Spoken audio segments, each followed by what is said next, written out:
घड्याळाच्या चिन्हावरती आणि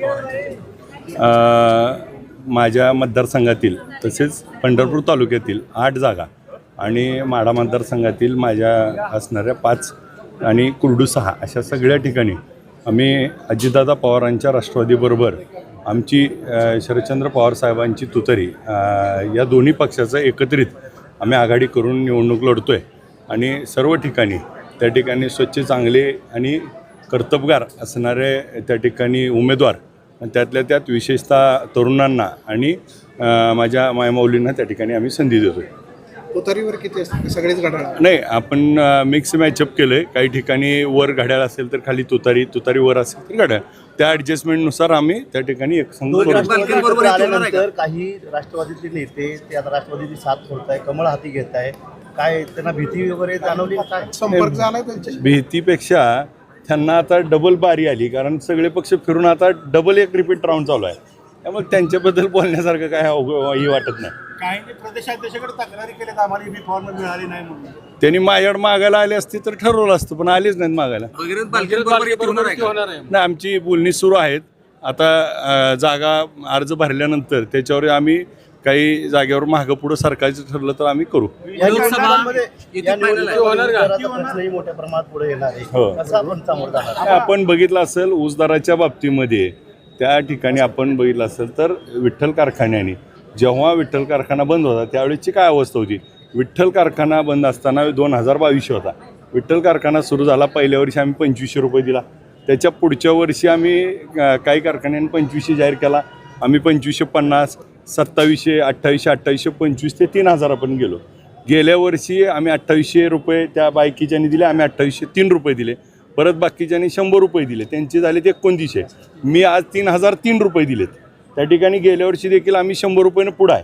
आत्ता देखील आपण बघितलं असेल काही कारखान्याने 2800नं चालू केला, कुणी 2850 केला, कुणी 2855 केला, आम्ही 2875 केला. आणि मग शेतकरी संघटनेच्या मागणीवर आम्ही 3001 रुपये गेलो.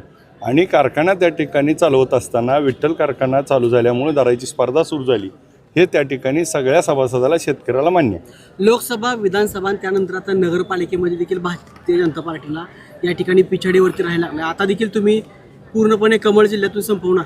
नाही, मुळामध्ये ही निवडणूक आपण बघितलं तर आता तिथं जी चालली ती ही पूर्वपारंपरिक आहेत. इथं जी काही स्वतःला ही निवडणुकीत बघितलं प्रत्येकजण आपल्या घराला, माझ्या पोराला, माझ्या बायकोला, माझ्या घरात त्या ठिकाणी त्याच्यासाठी कुठल्याही पक्षात जातात. त्या पक्षासाठी त्यांना काही घेणं देणं नाही. त्या ठिकाणी सगळी निवडणूक ही स्वतःसाठी त्या ठिकाणी चालू आहे. आणि मग आपण एका बाजूनं बघितलं तर माझ्या मतदारसंघामध्ये सगळ्या जागा त्या ठिकाणी आम्ही पंढरपूर तालुका आणि माढ्यामध्ये त्या ठिकाणी एक हाती घेऊ. आणि कारण ही जी सगळी लोकं आता एकत्र आलीत ही सगळी विधानसभेला होती तरी देखील 30,600 मतांनी निवडून आलो. भारतीय जनता पार्टीचा सुपडा साफ होईल? नाही, माझ्या समोर असलेले दोन्ही प्रस्थापित नेते त्या ठिकाणी त्यांना त्या ठिकाणी घरी बसवायचं आहे. त्यांच्या विरोधात आमची सर्व आघाडी आहे. भाजपने सुरू केलं जिल्हा परिषदेला, तर काय भूमिका राहणार? नाही, मुळामध्ये आता आम्ही पक्षाच्या अधिकृत उमेदवारावर भरलंय आणि दबाव तंत्राचं जी काय आपल्याकडनं माहिती मिळते ते आता कुणावर काय कशा पद्धतीनं त्याचं प्रत्येकाला माहिती आहे. आणि अशी काय परिस्थिती त्या ठिकाणी राहत नाही. उमेदवार देणार का? नाही, आता आम्ही सगळे त्या ठिकाणी अर्ज भरलेत.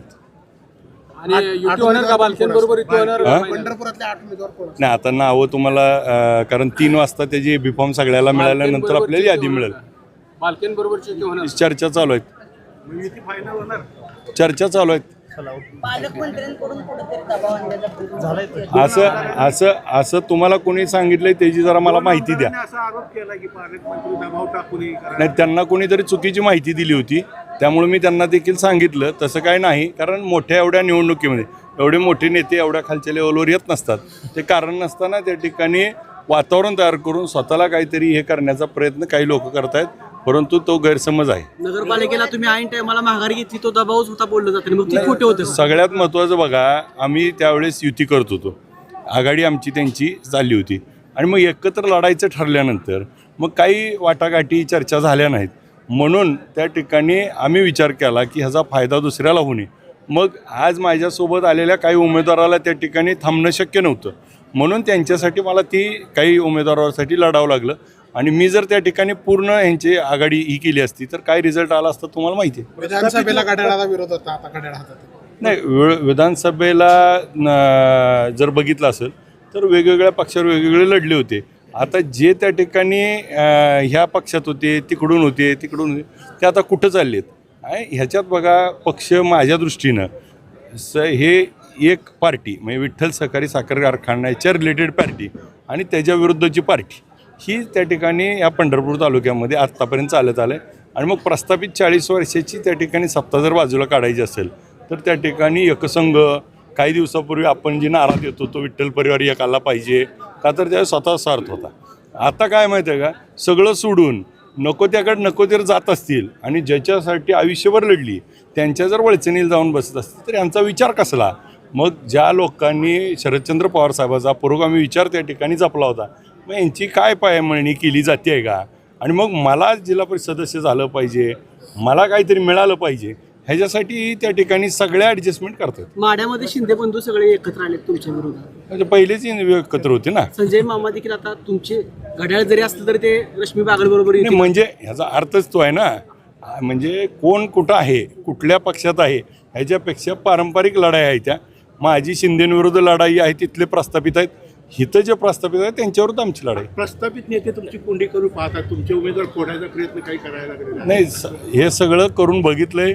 आता अनुभव भरपूर आला आहे, त्यामुळे सगळ्याला सबस्टिट्यूट अर्ज भरून ठेवले आहेत, त्यामुळे त्यांचीच कोंडी करू आम्ही. ओके, धन्यवाद.